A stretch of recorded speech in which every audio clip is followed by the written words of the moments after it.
And I know people have strong feelings about Star Trek in different aspects, and I know I'm not alone, but I know people have different feelings.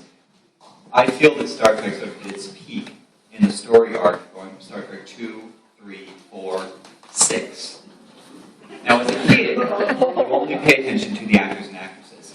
But as I've grown and learned... Only a Star Trek fan would have the nerve to stand up there and all of this and think that I'm supposed to know what he's talking about.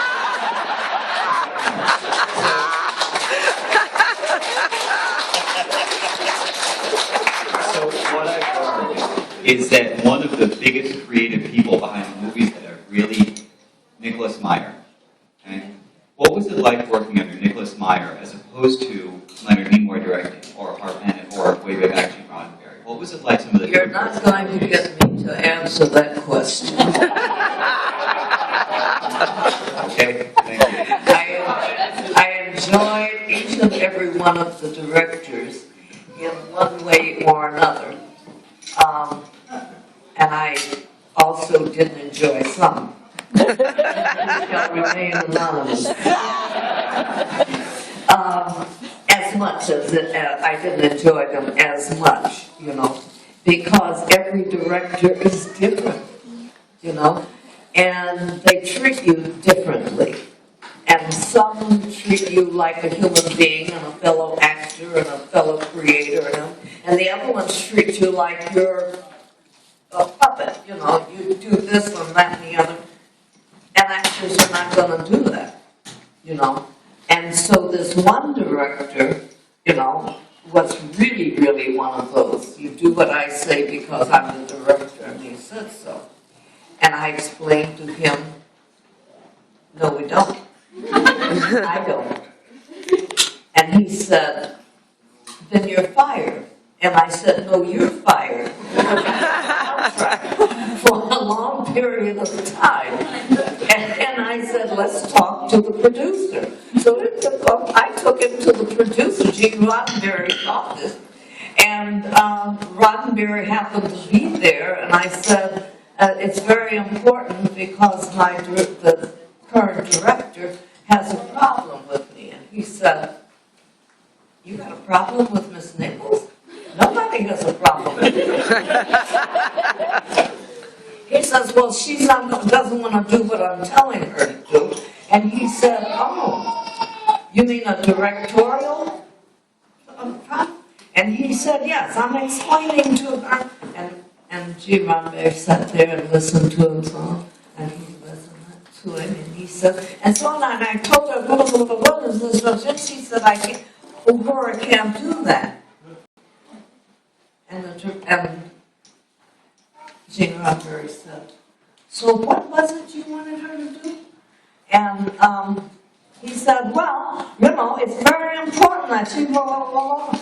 And Gene Roddenberry said, well, Miss Nichols will do anything that you want her to do.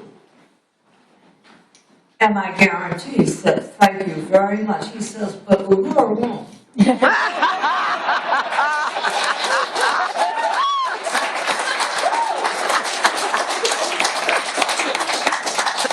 That's why every actor loved working for him. Because he allowed you to create your character. And if it was something he didn't like, he'd tell you along the way so that you could put it in, and he just didn't go slam bang, create anything you want, And he knew what he wanted, he explained to you what he wanted, and you could vary from it within it, those parameters. But you just couldn't take it and go and do something totally, like take photos of. But he was wonderful to work for. So we knew when somebody says something different from where he told us our character was to begin with. We created that character together. He told us everyone what he wanted, and we brought to him how we saw it within those parameters, and he either okayed it or didn't, or said, well, let's go someplace else, or keep working on it. And mine was, I love it, let's go there, So when this one guy, director, wanted to change it, and I said, no, you can't change that. Hello? Hello? And so I said, thank you. Oh. Thank you. And so, it was just something that was totally out of the range of what we had created, because I created it with my original director, that went all the way to New York, and this director, he didn't like me for some reason to begin with. He didn't think I should be in a, he had somebody else in mind. I mean, he wasn't even in on the beginning, Here he's going to come marching in, and he thought he's going to get me fired. And the next thing he knew, the main producer from New York had heard about it, made a trip back there, and I thought he's going to get fired. He had come in to fire me. He came in and fired him. He said, my characters know who they are, my actors know who they are, what they want. They're there to help you create what I created and what we've created together. So you can't come in and change the character. This director said, well, what you really should do is change her. My director said, it's really been nice working for you. If I ever need a director that I want to change me doing what I do and my actors, I'll call on you, but it won't be soon. I said, thank you.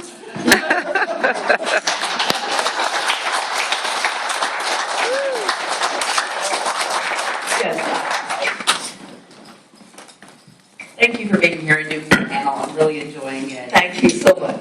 And in all of the years of filming, with such a charismatic group of individuals, you must have had some fun memories. What is your favorite memory from filming the show? Well, I just shared one with you. It wasn't exactly my favorite one. I think, by and large, every day that I came to work was my favorite. I loved the show. I loved the character. I loved the freedom that the creator of it, Gene Roddenberry, had given me. And anytime I wanted to add something to it, I didn't just add to it. I went into his office and I said, Gene, I want to talk to you. I was thinking about this, what do you think? And he either said no, and told me why, or I love it, go with it. And that's the way he was. And it made it so free to work with them, and all the actors felt the same way. We loved Gene Roddenberry collectively, and because he loved us, our characters, and if we wanted to do something different with our characters, we went and talked to Gene about it. He either said, go with it, I like it, or let's try it, I like it, or I don't think I like that one. I like it very much, I like it something else. But that's the work that we had together, and it was wonderful. It was wonderful, by and large, for everyone. Thank you.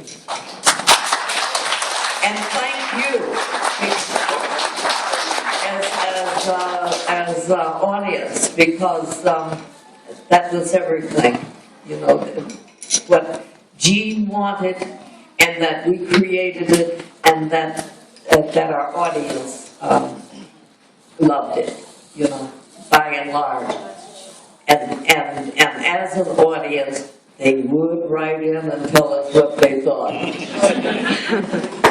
Yes, ma'am. Hi, I grew up with Star Trek because my uncle was a Trekkie, so whenever he would babysit, that's what I was watching. So when the new movies came out, I was really... Would you do me a favor and lower your mic so that I can hear what you're saying? Oh, sorry. Say it again. I said, I grew up with my uncle. When he would babysit, he put on Star Trek, so that's what I grew up watching. Oh, how wonderful. You had a great uncle. So when the new movies came out, I was really excited. And I was wondering, did you see them, and how do you think Zoe brought Aurora to the screen? Oh, Zoe? Yes. I'll tell you a story about Zoe. Zoe got the role, and they're going to do, you know, she was nervous as a cat on a hot tin roof. She got the role, and she was so excited, and then she went, oh my God, oh my God, oh my God. She said, is it as good as Nichelle? I said, create your own, you know, they were saying. She said, oh no. I grew up with Uhura played by Nichelle Nichols, and that's the Uhura I want. And they said, well, that's why we chose you. You know, that we knew that you'd bring the essence of the best of blah, blah, blah, blah. You know, she said, the next thing you know, she got in touch with me, you know. And I said, I'm sure that whatever I'm talking on the phone to her. So the next thing I knew, she found out where I lived, and she was at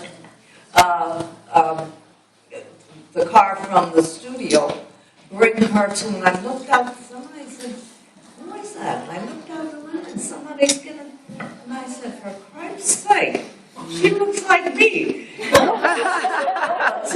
She came, and then it was Zoe, and she said, I was afraid to call you and ask you if I could come by, so I thought I'd just show up. I found out where you live. I said, come on in here and sit down. Now, what do you want? She said, I did just that. Now, what do you want? And she said, well, I want to know, blah, blah, blah, blah, blah, blah. And the next thing you know, we were best of friends. And have remained so. Because I thought she was just brilliant in the role. And I told her.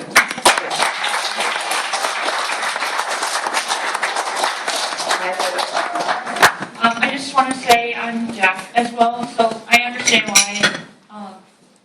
why you're getting everyone to stand up here, because I don't understand. Why what? I'm deaf. I have a profound hearing loss, and I totally understand why you're getting everyone to stand up close here. Because I don't know what anyone else is saying. That's why I'm up in the front row, so I can hear you.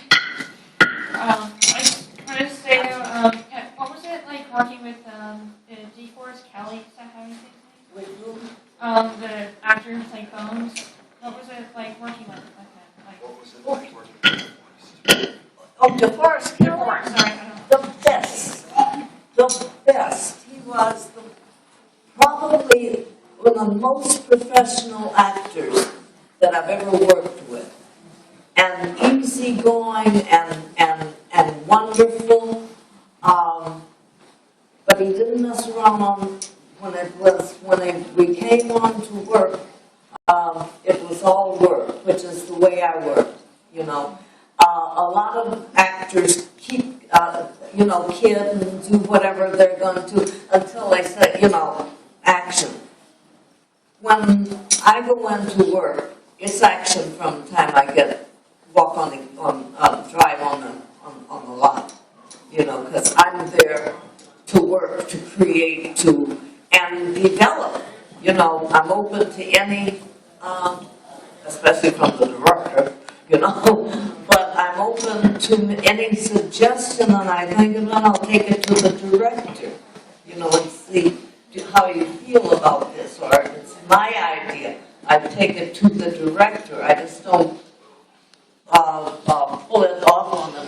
like, what are you doing? Or they're going to ask, what is that? No, I go to the director.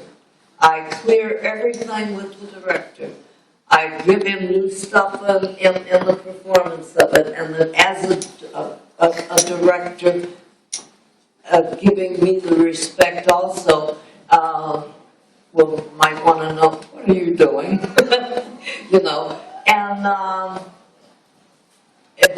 But working with a good director is one of the most wonderful things that you can, as an actor, that can happen to you. And I've been very fortunate. And to have a good director, you have to give your director the respect due, and then your director gives you the respect due you as an actor. And that's the divine way to